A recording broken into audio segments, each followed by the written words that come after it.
Much news has come out on Manchester United today, and some of the news definitely contradicts itself. We got updates on Kone leaving on loan, updates on Matthias de Ligt, and the latest on his injury. Why has he been out for so long? We spoke about Jeremy Jacket links earlier today. We spoke about Manu Kone, Ruben Neves, and now we're back talking about Carlos Baleba, who's having a very good AFCON, that isn't very happy at Brighton, wants a Manchester United move. I remember Fabrizio Romano said something quite interesting the other day, that Bayern believe he wants Manchester United. It feels like Baleba to Man United is inevitable in 2026, despite his drop-off in form. But the big question is, can that happen in January? Because Ruben Amorim is out here doing a press conference. Ruben Amorim does not look happy in this press conference. Ruben Amorim looks mentally done, kind of saying nothing's going to happen in January. But then we've got Sky Sports coming out saying, well, United have gone back in for Baleba. That doesn't mean we can get him in January. But Baleba's going to push for the move. Could Baleba force a move? Could Baleba force Brighton into selling him in January? We're going to discuss that. We're going to discuss Amorim. Because Amorim looked very upset in that press conference. And whether you're Amorim in or whether you're Amorim out, one thing we can all agree on is we need a midfielder. And if Ineos do not deliver Amorim a midfielder, they're a disgrace. Ineos and the Glazers need to go and leave this club before anyone else, particularly the Glazers. They need to leave this club before anyone else. I don't care if you're Amorim in, I don't care if you're Amorim out, but we can all agree the ownership needs to go before the manager, before the players. That is the biggest problem at our club. And if they think that with a squad this thin, that they can go by and ignore the January window when there's an opportunity to get Champions League football, then they are a disgrace. An absolute disgrace. We'll talk about that. Before I get into the news, I want to talk about this, because if you are doing this and you are heading over to our players' Instagrams, particularly the academy players, to go and give them stick, please stop. Jack Fletcher didn't really do much versus Wolves. He was a bit of a ghost on the pitch. And I think you can all say that. That's fair to say. You can say he had a good game. You can say he had a bad game. That's absolutely fair to say. Casemiro was also atrocious. Kone was atrocious. You can say if a player was good. You can say if a player was bad. You can say if a manager was good. You can say if a manager was bad. But what I don't agree with is then going over to someone's Instagram to bombard them with messages, not very nice messages, particularly when they're an 18-year-old. Jack Fletcher looked much better when he moved to centre mid versus Wolves, but was completely lost on the right wing. Yeah? He's not a right winger. The manager threw on a centre mid at right wing when he had a right wing academy player on the bench, first of all. So, if anything, I'd criticise Amorim for that. Second of all, he's 18. Yeah? Why are you going over to an 18-year-old's Instagram account and telling them to leave the club, telling him that he ruined the game, telling him that he's awful, he's the reason we lost? Why are you doing that? What are you going to achieve by doing that, other than knocking down his confidence? Jack Fletcher will know he didn't impact the game much when he came on. He will know that, and he'll be gutted about that. He doesn't need us to go to his Instagram and tell him that. Because I spoke about this on Twitter, and some people were saying, but Alice, he needs to know he didn't play well enough. He will know he didn't impact the game that much. But that's fine. That's fine. He's 18. It's not like we spent £100 million on him when he's a 26-year-old. He's 18. If you look at Moises Caicedo at 18, you look at Declan Rice at 18. Actually, Declan Rice was more ready. You look at Rodri at 18. You look at some of the best midfielders in the Premier League at 18 years of age, and they were nowhere near Premier League level. Jack Fletcher looked a bit lost, but that's quite normal to look lost on the pitch at 18. Not everyone is Lamine Yamal or Kobbie Mainoo, where they just look so ready at 18. Not everyone is like that. You know, some players are already at 18, 19, but most of the best midfielders in world football were nowhere near Premier League level at 18. So just because Jack Fletcher didn't have the best cameo doesn't mean that we should be going over to his Instagram and giving him a stick. He might be good enough for United in 5 years. He might not be good enough for United in 5 years. But he's a young lad with his whole career ahead of him. Let's give him some confidence. We need a proven midfielder. We need a Premier League proven midfielder. And we need a player with a bit of experience. And that player is Carlos Baleba. Exclusive. Manchester United have explored conditions of signing Brighton's Carlos Baleba in January. Now, I did a live show the other day and I said, I have a feeling that because Baleba doesn't want to be at Brighton and it's pretty obvious, United are going to test Brighton in January. I don't know if that means we'll get Baleba. Brighton might be very like, we're not letting him go in January. I don't know if we'll get Baleba. But Brighton obviously bringing in midfielders in the January window.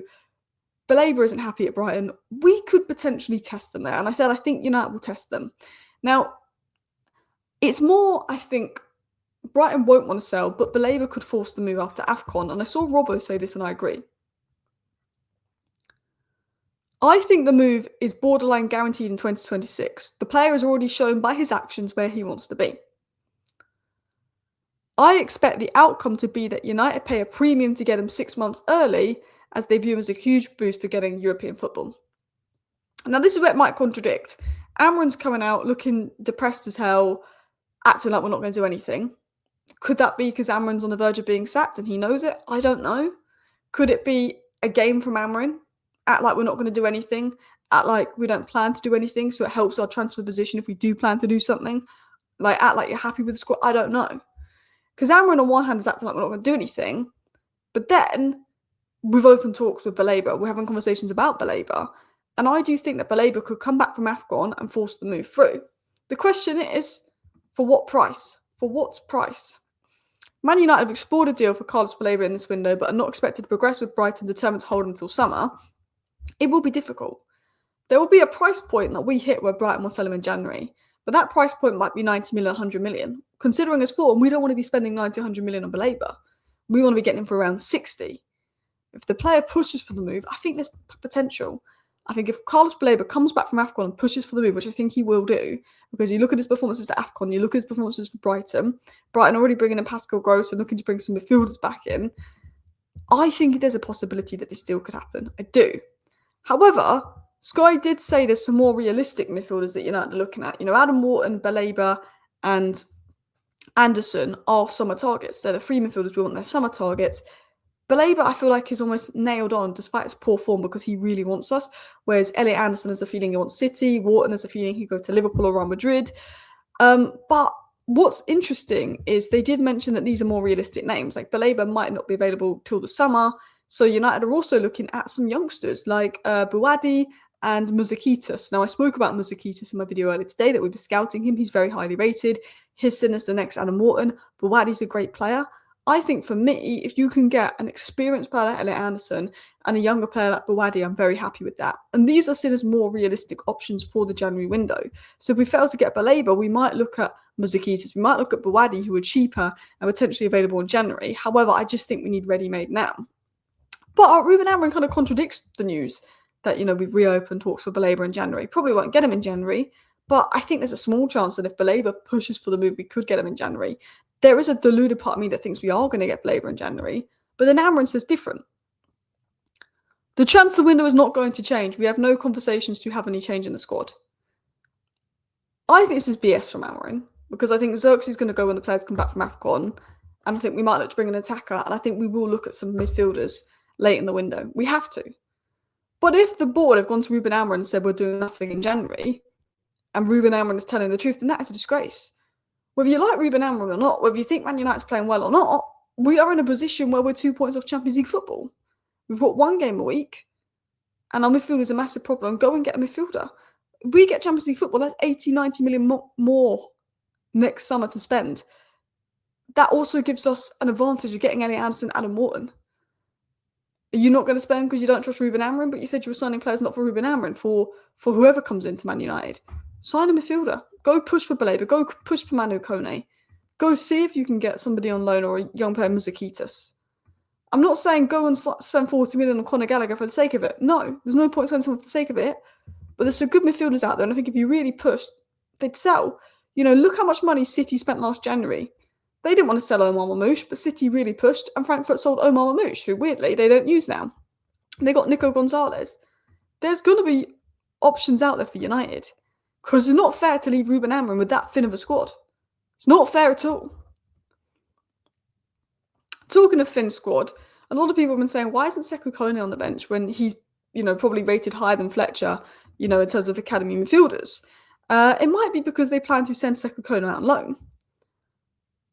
Lausanne Sport has now reached an agreement with Man United for the loan of Sekou Kone until the end of the season, pending further confirmation. I don't know if I like this. I don't know if I like sending all our young players to Lausanne on loan. I feel like we need to look at a club that we think would be the best loan for them when you look at their style of play and everything. Not just because they're Ineos connected club. Ugarte has been linked to Nice as well. But there is talk of Sekou Kone going on loan, and let's see if that gets confirmed. And last but not least, one player we've missed big time is De Ligt. It was said by Sully, who's got loads of inside information in and around the club, that De Ligt continued to feel discomfort from a back issue in the last month, which has led to a longer return.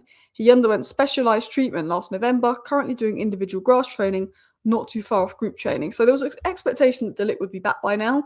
His injury is obviously more serious than we first thought, but there is a feeling he will be on the way back and hopefully should come back quicker. But he's probably not going to be available for the next couple of games. But there was a rumour that De Ligt, Bruno, Ahmad and Bumo, depending on AFCON, could all be back for the City game on the 17th. And we've only got a couple more games without most of the squad. Anyway, that was your Manchester United news rounded up in 10 minutes for you guys. I hope you enjoyed watching today's video. See you next time. Bye.